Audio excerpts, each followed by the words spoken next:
posibilidad, ng tagumpay o kabiguan, ng ligaya o lungkot. Kaya marapat lamang na tanggapin si Jesus bilang tagapagligtas at Panginoon. At matapos yun ay panariwain ang katapatan at paglapit sa Kanya bawat araw o day by day. Ang day by day ay naglalayong umalalay sa pang-araw-araw na pamumuhay. Narito po si Kuya Ed Lapis sa mensaheng pinamagatang Blessed Through Association.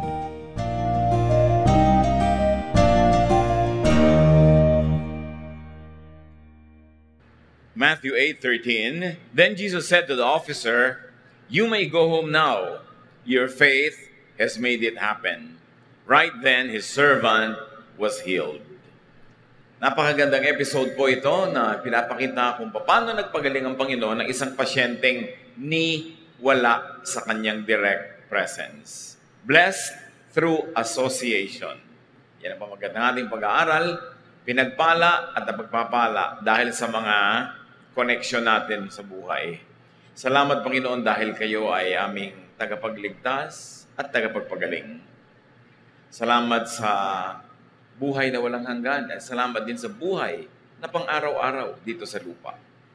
Patuloy niyo po kaming linisin, and as we celebrate life, O God, we thank you for giving us our breath, our health, our everything. Mangusap po kayo ngayon, Panginoon, sa simpleng paraan at nawa lahat kami merong makitang pagpapala, may maiuwing katuruan mula sa inyo. Sit on your throne of power, O Father, lead your people, teach us. Be our speaker. In the name of Jesus Christ, your Son, our Lord, we pray with thanksgiving. Babasahin natin mula sa Mateo 8:5-13. Pagpasok ni Jesus sa Capernaum, lumapit sa kanya ang isang opisyal ng hukbong Romano at nakiusap. "Ginoo, ang katulong ko po ay naparalisado. Siya po'y nakaratay sa bahay at lubhang nahihirapan." Sinabi ni Jesus, "Pupuntahan ko siya at pagagalingin."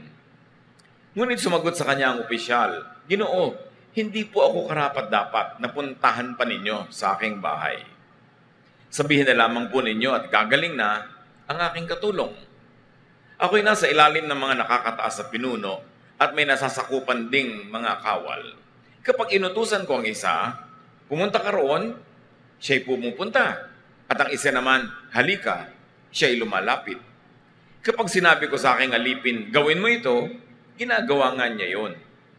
Damangha si Jesus ang marinig ito at sinabi niya sa mga taong sumusunod sa kanya, "Tandaan ninyo, hindi pa ako nakakita ng ganito kalaking pananampalataya sa buong Israel. Tandaan ninyo, marami ang darating buhat sa silangan at sa kanluran at dudulog sa hapag kasalo ni Abraham, Isaac at Jacob sa kaharian ng langit. Ngunit, ang mga taong dapat sanay kasama sa kaharian ay itatapon sa kadiliman. Mananangis sila doon at magngangalit ang kanilang mga ngipin." At sinabi ni Jesus sa opisyal, "Umuwi ka na, mangyayari ang hinihiling mo ayon sa iyong pananampalataya." Sa oras ding yon ay gumaling ang katulong ng kapitan. A very remarkable story, especially when we pay attention to the details. At muli nating basahin isa-isa at hanapan at kapulutan ng aral. Matthew 8:5-6. When Jesus was going into the town of Capernaum, an army officer came up to him and said, "Lord, my servant is at home in such terrible pain that he can't even move." May mga ganong sakit. Yung iba frozen shoulders, yung iba arthritis. May mga sakit ang katawan na hindi makagalaw ang iyong kamay, ang iyong braso, anumang bahagi ng iyong katawan, ang iyong paa, at napakasakit. Matinding kirot. At yun ang naramdaman nitong isang katulong ng isang Roman officer. The Romans were foreigners in Israel. In fact, they were conquerors. Kaya hindi mo inaasahan na may Roman na lalapit kay Jesus, lalong-lalo na isang Roman officer. Mataas ang ranggo. A Gentile man of high military and social rank intercedes for a servant. It is most unusual. Mataas na ranggong opisyal, Tapos ang ilalapit kay Jesus ni hindi malang sundalo, katulong niya sa bahay. At malamang na ang katulong na yon ay isang native Israelite, hindi man lang Roman citizen. Kaya nakakagulat ang malasakit at ang ginawa ng lalaking ito para ilapit kay Jesus, ang isang taong kung tutusin sa mga values ng panahon nila ay di naman mahalaga sa kanya. Hindi naman mahalaga doon ang buhay ng mga tao, lalong-lalo kung foreigner at lalong-lalo kung empleyado mo lang noong panahon na yon. At sabi ng Panginoon sa Matthew 8:7, I will go and heal him. Hindi na naghintay ang Panginoon na siya imbitahan. In fact, hindi naman siya iniimbitahan eh. Sinabi lang sa kanya yung nangyayari, nagaganap doon sa katulong ng Roman officer. Jesus is touched here and is very impressed. He was touched and he was impressed. And we like to use the present tense dahil hanggang ngayon, touching and impressive sa Panginoon ang ganong asal. Tumutol yung officer, Matthew 8:8. But the officer said, Lord, I am not good enough for you to come into my house. May malalim na pinanggagalingan ng officer na ito kasi one, hindi dapat pumunta sa bahay ng Gentile ang isang Jew. In fact, pag naglalakad sila sa kalye at merong araw, hindi sila naglalakad sa tabi ng bahay ng Gentile kung saan dadaan sila sa ilalim ng anino ng bahay ng Gentile. Lalo nang hindi sila papasok sa loob. Kaya nung si Jesus ay nilitis sa bahay ni Pilate, walang pumasok na accuser sa loob kasi Pilate was a Gentile. Pero si Jesus was willing to cross that line. The cultural line, the religious line, the racial line, he was going to cross that to heal someone, and someone of a very low social rank. Sabi niya, pupunta ako sa bahay mo. At sabi ng Roman soldier, hindi po ako karapat-dapat na dalawin pa ninyo at pumunta pa kayo sa loob ng aking bahay. Number one, nag-aalala siguro ang Roman officer na si Jesus ay mapahamak dahil ipinagbabawal ng kaugalian ng Israel na gawin yung balak niyang gawin. And number two, it is very likely that he really meant what he said. Na hindi mataas ang pagtingin niya sa sarili niya, na hindi siya karapat-dapat puntahan pa sa kanyang bahay. Alam niyo yung pag-iimbita. May sinasabi din yan tungkol sa ating pagpapahalaga sa sarili. Pag may iniimbita ka na isang napakahalagang tao, napakaabala, busy na tao, para pumunta sa iyong event, actually, may mga sinasabi ka doon. One, mahalaga siya sa'yo, kaya mo siya iniimbita. Pero two, mahalaga ka rin sa tingin mo, worthy enough para puntahan ng isang tao, bitawan niya ang kanyang ginagawa, at mag-abala siyang pumunta sa iyong event. Kaya kumisan niyang pag-iimbita, inilalagay mo rin sa lugar, dahil ayaw mo naman na ilagay sa alanganin yung isang taong pagbigyan ka lang dahil gusto mong dekorasyon siya sa party mo, gusto mong masabing si ganito at si ganon nasa party ko, naabala naman siya sa kanyang buhay. So itong Roman soldier na ito, or officer in fact, sabi niya, huwag na po, hindi ako karapat-dapat. Lumugar ang Gentile, hindi pangahas. In fact, he was humble. Mababa ang loob. Matthew 5:5, God blesses those people who are humble. The earth will belong to them. Sa kanyang paglagay sa kanyang sarili, sa tamang lugar o sa lugar na hindi presumptuous, hindi proud, na-touch lalo si Jesus. At sabi niya, Matthew 8:8-9, just give the order, and my servant will get well. I have officers who give orders to me, and I have soldiers who take orders from me. I can say to them, go, and he goes. I can say to another, come, and he comes. I can say to my servant, do this, and he will do it. Sabi niya, huwag na po kayo magpunta sa bahay. Mag-utos na lang kayo at masusunod yon. Paggalingin nyo na po, dito pa lang, huwag na kayong mag-abala pang pumunta. Ako nga po, tao lang. Hamak na tao lamang. May mga opisyal na nakakataas sa akin. Pag nag-utos, sinusunod ko. At may mga tao namang nasasakupan ko, pag inutusan ko, sumusunod. Lalo na kayo. Mag-utos na lang kayo. at mangyayari yon. Sabihin niyo na lang pong gumaling na siya at matutupad. So the officer recognizes Jesus' spiritual authority. At bagamat mataas ang ranggo niya sa military, sa gobyerno, sa lipunan, higit niyang pinahalagahan ang ranggo ni Jesus, which was spiritual, over his social and military rank. Kasi sabi niya, kung ako sinusunod ng mga nasasakupan ko, lahat ay sakop nyo, susunod pag inutusan nyo, utusan nyo na lang yung sakit na umalis. Matthew 8:10-12. When Jesus heard this, he was so surprised that he turned and said to the crowd following him, I tell you that in all of Israel, I've never found anyone with this much faith. Many people will come from everywhere to enjoy the feast in the kingdom of heaven with Abraham, Isaac, and Jacob. But the ones who should have been in the kingdom will be thrown out into the dark. They will cry and grit their teeth in pain. Sobrang humanga si Jesus sa sinabi ng tao. At hindi lang sa sinabi, dun sa puso na pinagmulan ng sinabi. Sabi niya, alam niyo, sa buong Israel, wala ako nakitang ganitong uri ng pananalig. Darating ang panahon na ang mga ligtas ay makikisalo sa piging doon sa kalangitan, pero yung sanang nandun, mawawala pa. Ang tinutukoy dito ng Panginoon, mga Israelites, na dapat sana kasali pero hindi, dahil hindi naniwala. Sabi niya, kaiba ang paniniwala nitong foreigner na ito. Nahigitan pa niya ang mga taga rito mismo sa Israel.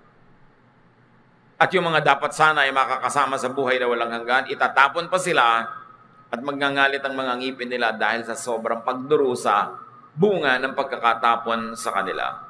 Jesus exclaims in pleasant surprise.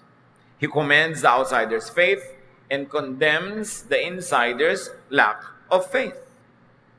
Kung may hinahangaan si Jesus, hindi ang talino, hindi ang yaman, hindi ang ganda, bagamat mahalaga yung mga bagay na yon, pero ang tunay na umaantig sa damdamin ni Jesus, pananalig, matibay at masigasig na paniniwala.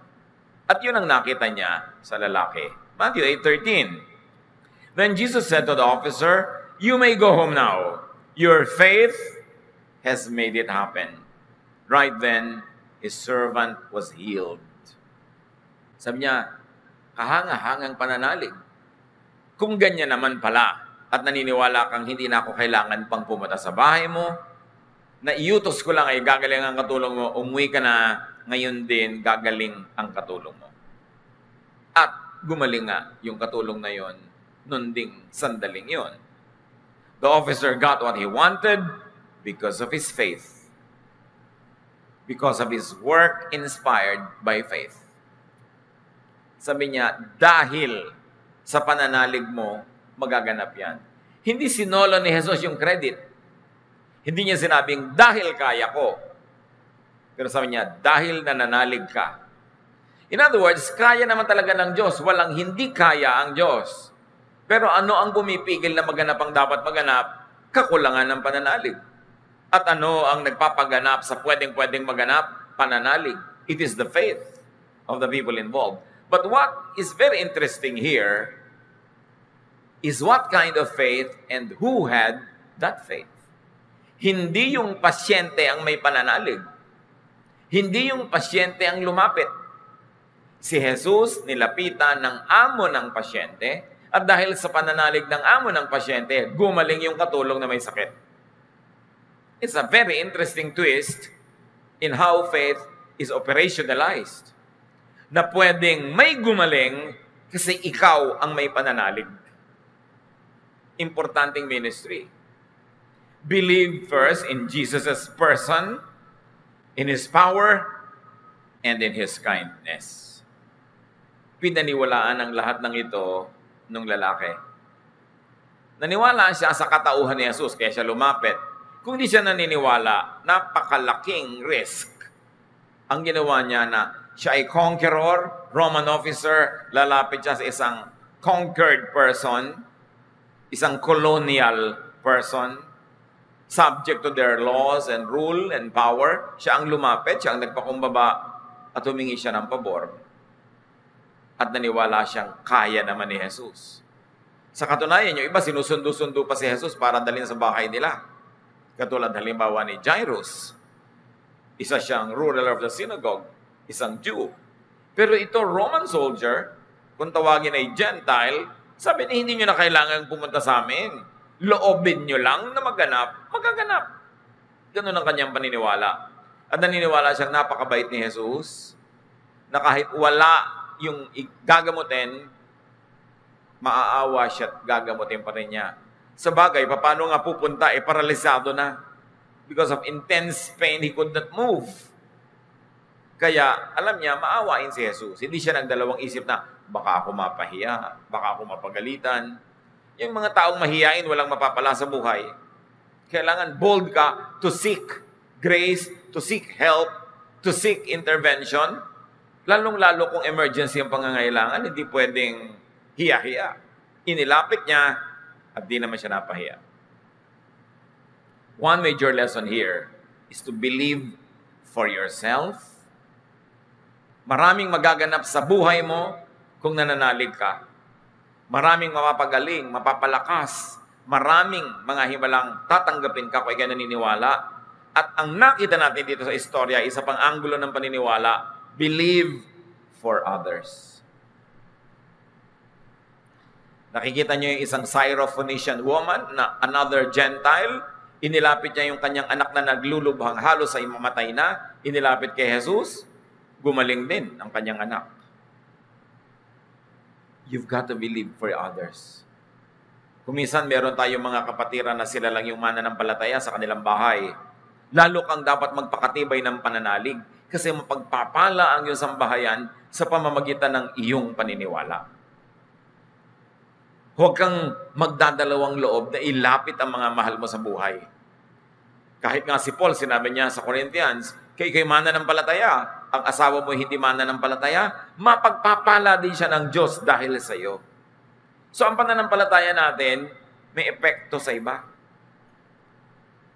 Your faith could benefit others. Hindi yan para sa sarili lang.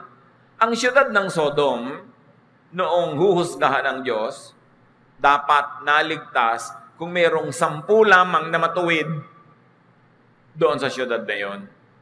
Merong ministry ang mga makadiyos at mga makatuwid at mga matuwid na dadamay sa pagpapala ng Diyos sa kanila yung mga hindi mananampalataya. Ang kasalanan ng Sodom, kaya siya hinusgahan, was not anything sexual at all. It is a misconception. The sin of Sodom was pride and selfishness. Ezekiel 16:49 says that very clearly. Now, this was the sin of your sister Sodom. She and her daughters were arrogant, overfed, and unconcerned. They did not help the poor and the needy. Yan ang kasalanan ng Sodom. Makasalanan, makasarili. In fact, the men of Sodom wanted to rape the guests in their city, and it was that the sexual act itself, that was the point, but the point was their cruelty to foreigners, their unkindness to helpless guests who took shelter in their city. Ayaw na ayaw ng Diyos na nagsasamantala ka sa mga mahina. Na pwede mong tulungan, di mo tinutulungan, pinagkakaitan mo at pinagsasamantalahan mo pa. At yan ang kasalanan ng Sodom. Nakabaligtaran ng magandang ginawa ng Roman officer. Concerned siya, hindi siya mayabang, hindi siya overfed, hindi siya unconcerned, matulungin siya sa mga mahihirap at mga nangangailangan. Kaya ang Panginoong Jesus humanga sa taong yun. Ang konti ng hinangaan ni Jesus wala nga siyang hinangaan ng mga religious workers and leaders. Madalas pa ang hinahangaan niya, foreigner na naniniwala, at madalas niyang napapagalitan yung mga Israelites na Israelite na nga sinayang pa, hindi pa naniwala. Hindi ko mo Israelite ay ligtas, hindi ko mo Israelite ay blessed.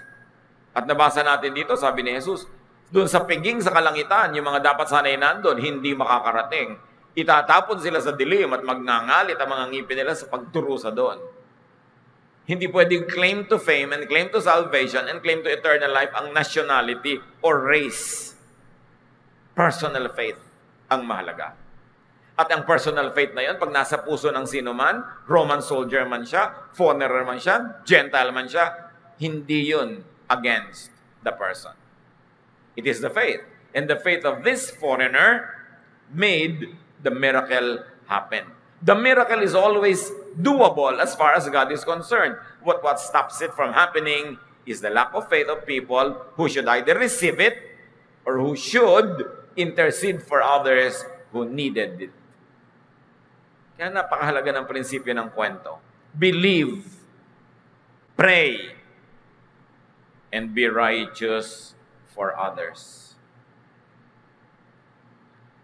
Be righteous for yourself, yes, but also be righteous for your spouse.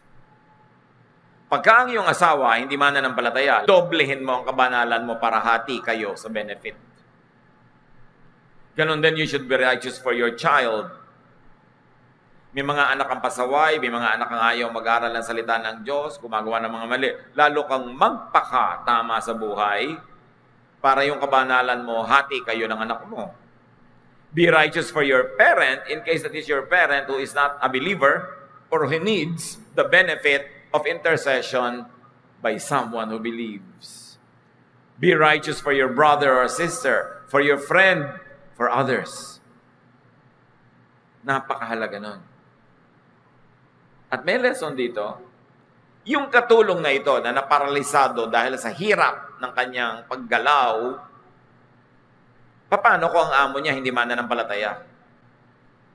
Nanigasgas siya. Baka ikinamatay na niya yon. Get blessed through association.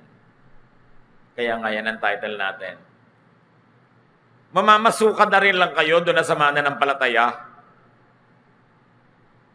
Makikipagkaibigan na rin lang kayo doon na sa mananampalataya. Makikipag-nobyo ka na rin lang. Makikipag-partner ka na rin lang sa negosyo. Doon na sa mananampalataya. Because you can get blessed through association. Yun ay kung may choice ka. Anong mahihita mo kung yung kasama mo, partner mo, pinapakisamahan mo, hindi mananampalataya, walang pananalig. Mailalapit ka ba noon sa Diyos? Ikaw yung mga ilangan. At papakinggan ba siya? Kaya ang sinabi, your faith has healed your servant. Your faith has made it happen. Napakalaking blessing, mga kapatid, kung meron kayong associates na mananampalataya.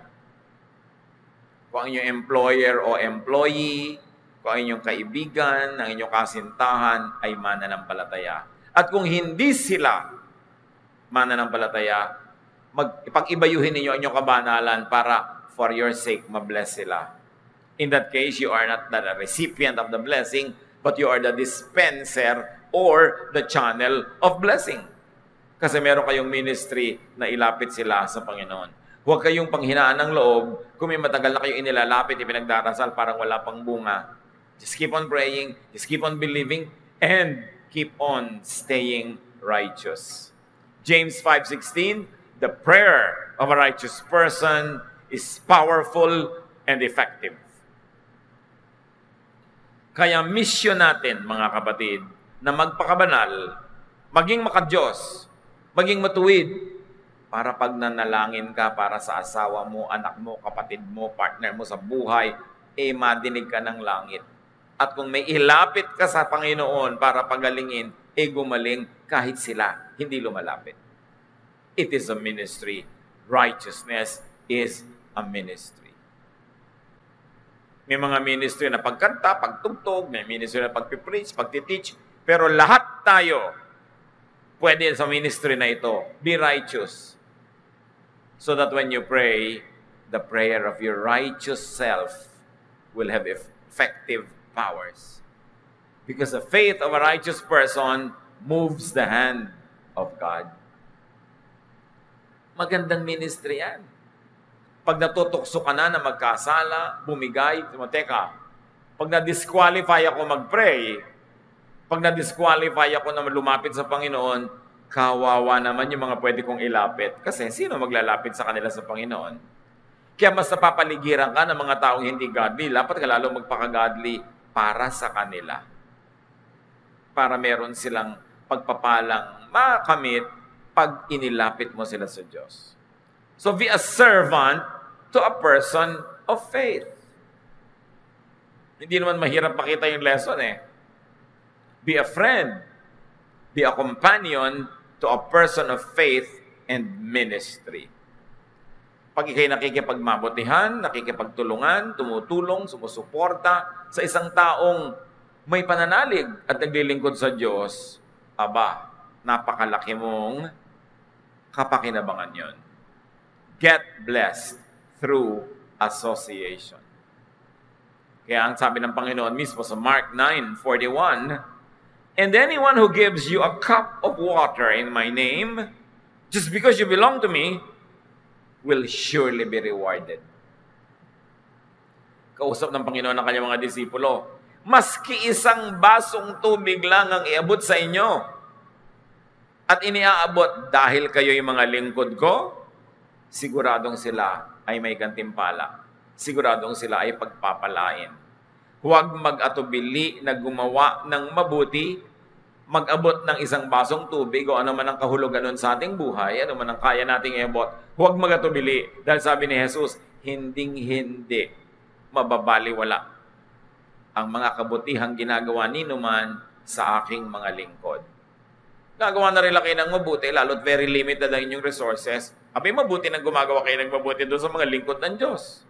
Although, mabuti rin magbigay kahit kanino. Huwag yung matulungin. Pero ang pangako ni Jesus, hindi babaliwalain ang anumang pagbibigay ng tulong sa kanya mga lingkod. So, be blessed through godly association. Be blessed through godly giving. Be blessed through godly connections. And on the reverse, avoid curses through ungodly association. Kung pwede ka mapagpala dahil konektado ka sa maka-Diyos, pwede ka namang makatanggap ng sumpa dahil konektado ka sa hindi maka-Diyos. Dapat pinipili. 1 Corinthians 15:33, "Do not be misled. Bad company corrupts good character." Huwag kayong magpadaya. Pag pangit ang mga kasama mo ang ugali, pag masasama ang kasama mo, madadamay ka. Marurumihan ka rin. Kaya dapat pinipili. Do not serve in an ungodly enterprise. Ang lakas na ipinapahiram sa atin ng Diyos, huwag niyong isusuko, ipapahiram, ipapagamit sa kasamaan. And very importantly, be a blessing to your associates. Kung kayo ay may mga empleyado, mga tauhan, mga kasamahan, be a blessing. Dapat ipagpasalamat nila sa buhay na nag-cross sa inyong mga landas at nasangkot kayo sa kanilang buhay. Dapat blessing tayo sa kapwa, hindi curse.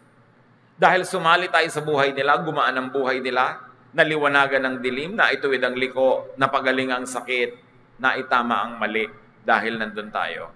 May ministry ang bawat isa. And in this particular story, it was even a Roman soldier. How ironic. But it means that God can use anybody who likes to submit herself or himself to God. Ano man ang gender mo, ano man ang race, ano man ang katayuan mo sa buhay, kung gusto mong maging blessing, magiging blessing ka sa kapwa. At hinahangaan ni Jesus, yung taong hindi naman siya ang nangangailangan, pero lumalapit para sa iba. The ministry of interceding for others is a great ministry that touches the heart of Jesus. Aming Diyos, turuan niyo kami kung anong lesson para sa aming mga pribadong buhay.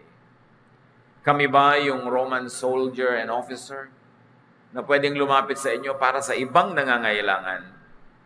O kami ba yung empleyado niyang na-bless dahil napasama siya sa isang amo na maka-Diyos? Turuan niyo kami na laging mamuhay ng may kaayusan, kabanalan, at nang sa ganon, lagi kaming qualified to pray for others and even for ourselves. At turuan niyo kami, Panginoon, ang aming relasyon sa inyo, maging gabay, maging dahilan para marami pang taong mabless. Turuan niyo rin kami to be very helpful and supportive to your servants, to people who promote your kingdom here on earth. At nang sa ganon, lalong lumawak ang nararating ng iyong kapangyarihan at salita, at kami rin naman sa pagiging matulungin ay magantimpalaan.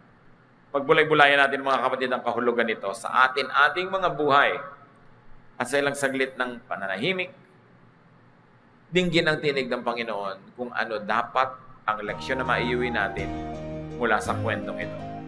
Be with the Lord in silent prayer.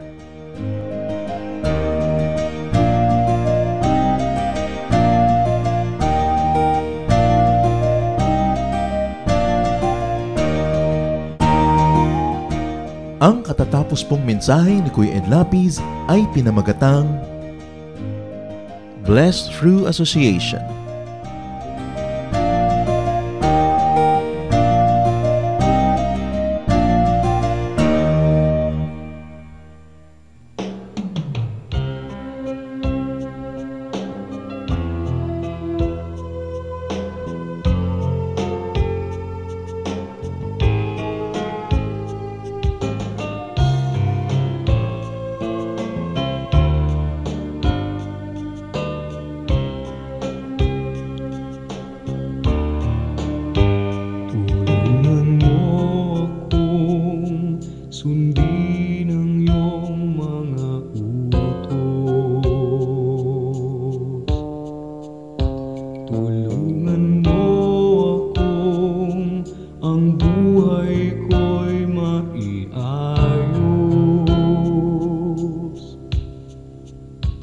At sa mga tukso, tulungan mong pigilin ang sarili ko.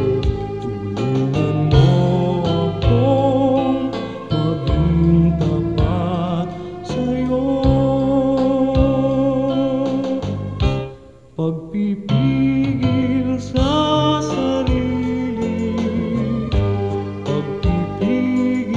sa sarili,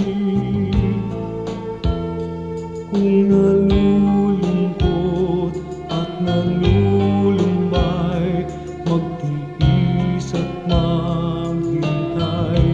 Pagpipigil sa sarili, pagpipigil sa sarili, ang ituro mo sa buhay ko, Jesus.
Maraming kayamanan ang ating bayan, maraming hiyas ang ating lahi na dapat makilala at pahalagahan. Kadalasan meron po tayong parang mababang pagtingin sa ating sarili, sa ating mga ninuno, sa ating mga katutubo, at ito marahil ay dahil lamang sa kulang tayo sa impormasyon o kaalaman, kulang tayo sa pagkilala, kaya hindi natin nakasanayan at kung minsan hindi tayo nagagandahan. Maraming kayamanan ang lahing Pilipino. Dapat na makilala, dapat itanyag, at dapat lang na magamit sa pagsamba sa ating Panginoon tulad din ng lahat ng mga larangan ng mga artes ng ating bayan. Isa na dito, na kayamanan ng bayan ang ulalim. Ang ulalim ay isang epikong paawit ng mga Kalinga. Anang kanodul lalame susu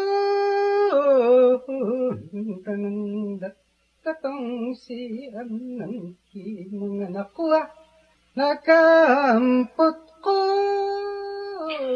Ang ulalim ay isang mahabang awit o epiko na nagsasalaysay ng mga pakikipagsapalaran ni Banna, ang bayani ng epiko, at ang kanyang panliligaw kay Laggunawa.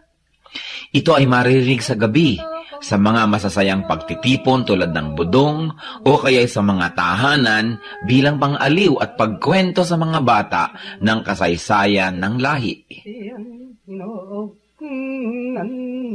Isumin ginaka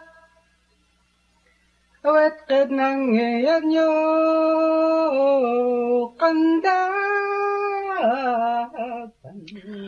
Ang ulalim ay binubuo ng mararaming kabanata na naglalahad ng katapangan, katalinuhan, kagitingan at kakisigan ng bayani. Ang ulalim ay tulad lamang ng maraming mga epiko ng Pilipinas.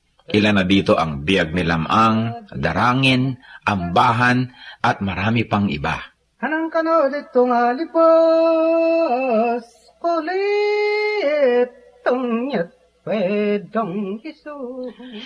at ang ulalim ay inaawit. Ang awit ay isang paraan ng pagkanta. Kadalasan sinasabi natin, umawit ka, ibig sabihin kumanta. Ang awit ay isang uri ng pagkanta na parang pakwento na hinahagod ang mga tunog na parang pasyon. Ang pasyon ay isang awit. At ito isang napakatandang uri ng musika sa Pilipinas. Magpahanggang ngayon ang mga makabagong mga awit o musikerong Pilipino kapag sila lumilikha ng mga tunog, kahit hindi nila sinasadya, sila ay napapaawit, humahagod, at ang pag-uri ng pagkanta ay kumukulot-kulot ang mga letra na paraan ng pag-awit ng mga katutubong Pilipino.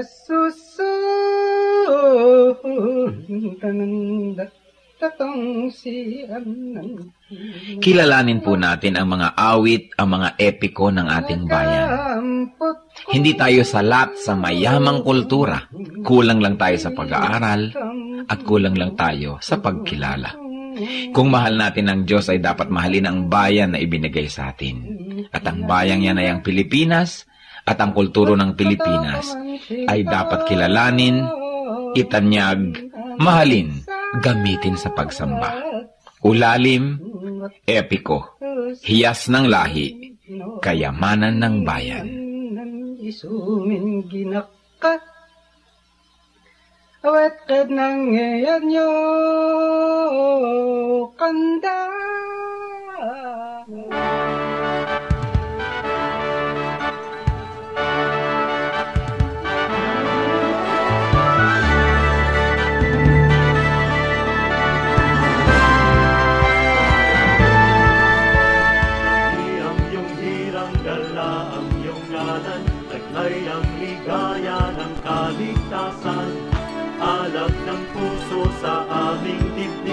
Kayo ang dahilan, uktawin ang nahihimling na damdamin, isingin ang aming yaring isipan, tamang lakas ay gawin niyong alipin sa inyo ang pagsamba. Pagsamba, dalis ay na pagsamba sa dakilang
laging nakabukas ang mga pintuan ng mga Pilipino. Tayo kasi ang buhay nating Pilipino, lalo yung katutubong Pilipino, hindi natin masyadong iniisip yung privacy. Ang gusto natin is to share. Kaya ang lalaki ng mga bintana, kita ka ng kapitbahay. Sa ilalim nga ng bintana, may ventanillas pa. Konti lang mga dingding sa bahay ng Pilipino. Ayaw natin ng division, ang gusto natin maaliwalas. Because the spirit of the Filipino is free. He wants to roam, he wants to go around. Kaya ganon din yung mata mo, dapat malayo ang nararating. At sa atin, yung mga kwarto sa mga traditional Philippine homes, ginagamit lang yan pag nagbibihis ka.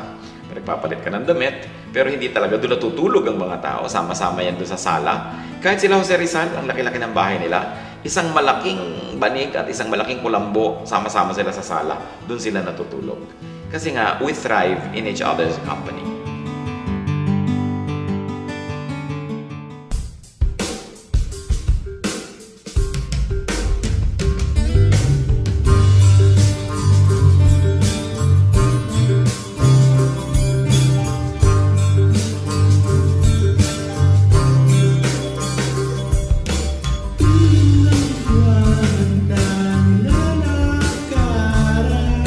Kayo ang gata sa madilim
sinapupunan. Ako'y iyong kilala. Wala na ngang iba, sa inyo'y hihigit pa. Panginoon, tapat, dakila ka. Kayo lang ang pupurihin at siyang tatanghalin, pagkat kay buti-buti niyo sa akin. Ang pag-ibig na sadyang kay ganda, mga pangako niyo'y gabay sa aking daan. Walang makapapantay sa anak ninyong alay. Ang pag-ibig niyo'y sapat kailan pa man.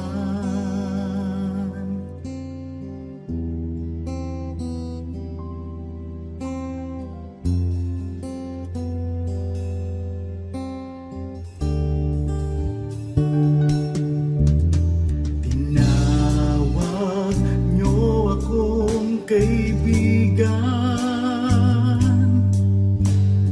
kahit na ako ay pariwara. Sagat sa labis ang inyong pagmamahal, sa tupang sa kawan na nawala. Kung aking bibilangin bawat butil ng buhangin, ang habag niyo'y ganon karami rin. Ang pag-ibig niya sadyang kay ganda, mga pangako niyo'y gabay sa aking daan.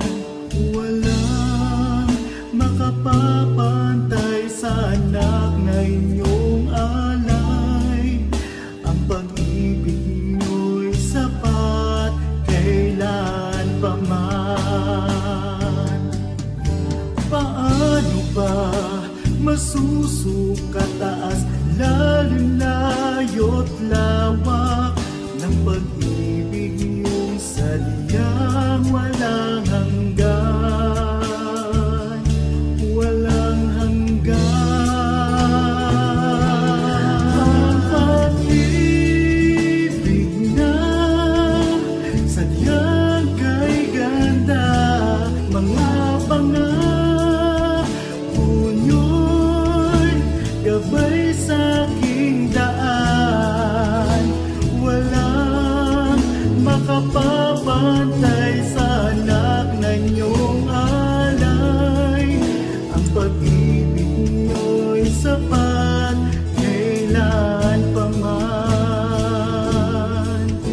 Ang pag-ibig niyo'y sapat kailan pa man. Ang pag-ibig niyo'y sapat kailanman.